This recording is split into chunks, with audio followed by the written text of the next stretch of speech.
Hi అండి, అందరు ఎలా ఉన్నారు? నేను చాలా బాగున్నాను. మీరు బాగుండాలని మనస్ఫూర్తిగా కోరుకుంటున్నానండి. ఈరోజు వీడియో వచ్చేసి బోన్లెస్ చికెన్ కర్రీ అండి, రెస్టారెంట్ స్టైల్. ముందుగా దానికి మీడియం సైజు 3 టమాటాలు ఎర్రటి తీసుకోవాలండి. అవి కట్ చేసి దీంట్లో వేసేసుకోవాలి. తర్వాత 3 పచ్చిమిర్చి అండి, 3 పచ్చిమిర్చి, జీడిపప్పు అండి, ఒక 10 జీడిపప్పు అండి, దాల్చిన చెక్క అండి చిన్నది 1 ఇంచ్ అండి సరిపోతాయి.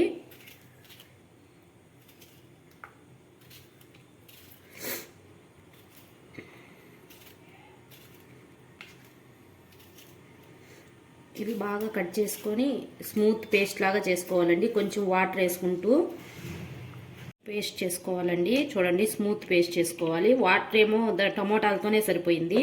తర్వాత ముందుగా కడాయి పెట్టుకోవాలండి. కడాయి పెట్టేది,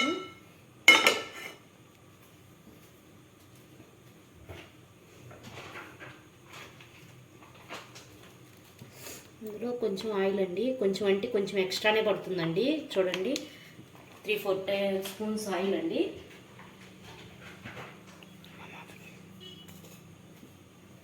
అందులో ఫస్ట్ జీలకర్ర అండి, జీలకర్ర వేసుకోవాలి.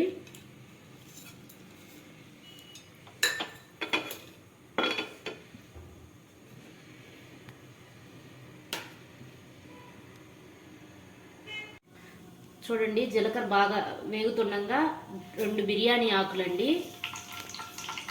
1 ఇంచు దాల్చిన చెక్క, యాలకులండి, 2 యాలకులు. యాలకల్ని పగలగొట్టుకొని వేసుకోవాలండి. అవి కొంచెం చిటపటలాడేటప్పుడు చూడండి, కొంచెం ఫ్రై అవుతుండగా సన్నగా తరిగి పెట్టుకున్న ఆనియన్ అండి, 1 కప్ అండి. అందులోనే 2 పచ్చిమిర్చి అండి. చూడండి, బాగా ఆనియన్ మంచి బ్రౌన్ కలర్ వచ్చేంత వరకు వేపుకోవాలండి. చూడండి, ఈ స్టేజ్లో కొంచెం 1 స్పూన్ అల్లం పేస్ట్ వేసుకోండి, అల్లం వెల్లుల్లి పేస్టు. అది కూడా పచ్చి వాసన పోయేంత వరకు వేపుకోండి. అప్పుడు బ్రౌన్ కలర్ కానీ వచ్చాయంటే బాగా కర్రీ బాగుంటుందండి. అల్లం పేస్ట్ బాగా పచ్చి వాసన పోయేంత వరకు వేపుకోవాలి.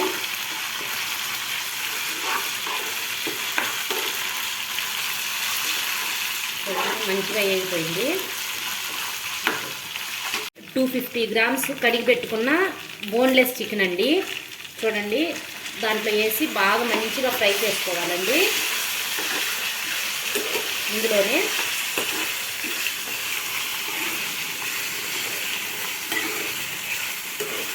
చపాతీలోకి, నాన్లోకి, వీటిలోకి చాలా బాగుంటుందండి. చూడండి, ఇట్లా ఫ్రై అయితే బాగా మంచిగా ముక్కలు బాగా వేగుతాయండి. ఇలా బాగా ఏగుతున్నప్పుడు కొంచెం 1 స్పూను కారం,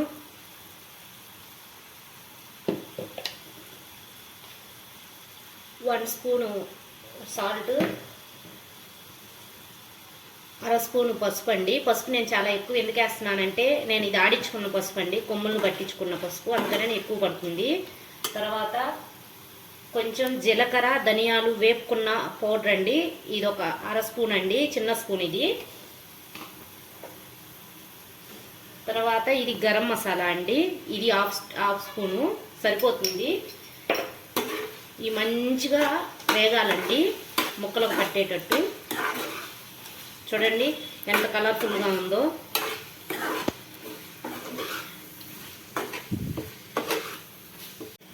చూడండి, ఇలా బాగా ఆయిల్ పైకి వస్తున్నప్పుడు మంచి కలర్ వచ్చింది కదా, ఈ పేస్ట్ కూడా ఇందులో వేసేయాలండి.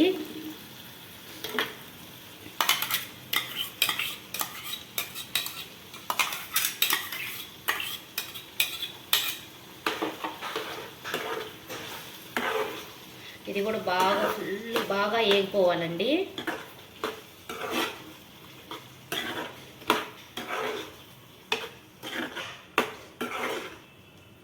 చూడండి, ఇట్లా బాగా వేగినాక మనకు తగినన్ని వాటర్ పోసుకోవాలండి. ఇందాక మనం మిక్సీ పట్టుకున్నాం కదా, దాంట్లోనే వాటర్ పోసాను. చపాతీలోకి కాబట్టి కాస్త గ్రేవీ లాగా ఉంటే బాగుంటుంది. మీకు ఎట్లా తినాలనిపిస్తే అట్లా ఈ సరిపోతాయి. మీకు మీ అడ్జస్ట్ చేసుకునే దాన్ని బట్టి ఉంటుందండి. నేను ఇంకా నేస్తాను వాటరు.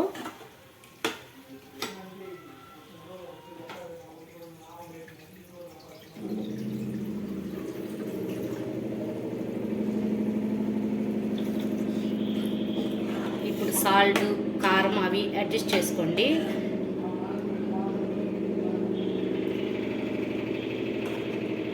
నాకు కొంచెం స్పైసీ తగ్గింది, నేను కొంచెం కారం యాడ్ చేస్తున్నానండి. కొంచెం కారం యాడ్ చేస్తున్నాను. నాది కారం పొడి కొంచెం కారం తక్కువ ఉందండి, అందుకని కొంచెం కారం యాడ్ చేశాను. కొంచెం సాల్ట్ కూడా యాడ్ చేస్తున్నాను. మీరు సాల్ట్ పట్టి మీరు యాడ్ చేసుకోండి.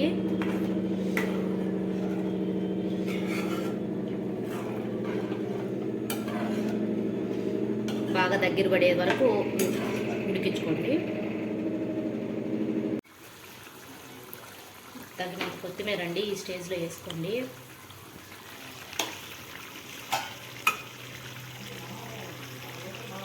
కస్తూరి మేతి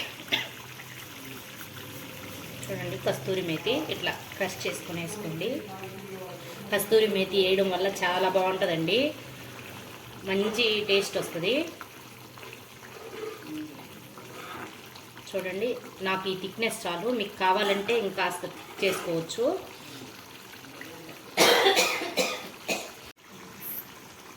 మీ కాడ ఫ్రెష్ క్రీమ్ ఉంటే క్రీమ్ వేసుకోండి. నా కాడ క్రీమ్ లేదు, మేగడన్నా వేసుకోవచ్చు. పాల మీద మేగడి చాలా బాగుంటుందండి. ఇది వేసామంటే మంచి టేస్ట్ వస్తుంది. చూడండి, లేకపోతే గీ ఉంటే గీ వేసుకోవచ్చండి. ఇది వేయడం వల్ల చాలా బాగుంటుందండి. కాసేపు తర్వాత చల్లారిందంటే చాలా బాగొస్తుంది. చూడండి, బోన్లెస్ చికెన్ కర్రీ ఎంత బాగుందో. నేను ఆఫ్ చేసుకుంటున్నానండి. చూడండి, ఫ్రైడ్ కాజు అండి, కాజు వేసుకుంటున్నాను. మీకు వేసుకోవాలనిపిస్తే వేసుకోండి, లేకపోతే లేదండి. దీంట్లో కాజు చాలా బాగుంటుంది.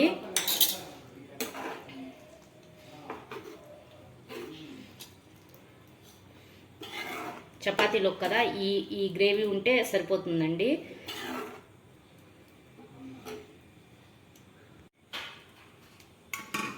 చూడండి ఎంత బాగా వచ్చిందో కర్రీ. ఇలా ఒక్కసారి ట్రై చేసి చూడండి, చాలా బాగుంటుంది. చపాతీ రోటీలోకి చాలా అంటే చాలా బాగుంటుందండి. ఎలా ఉందో మీరు కామెంట్ బాక్స్లో కామెంట్ చేయండి. ఓకే అండి, థ్యాంక్ యూ ఫర్ వాచింగ్.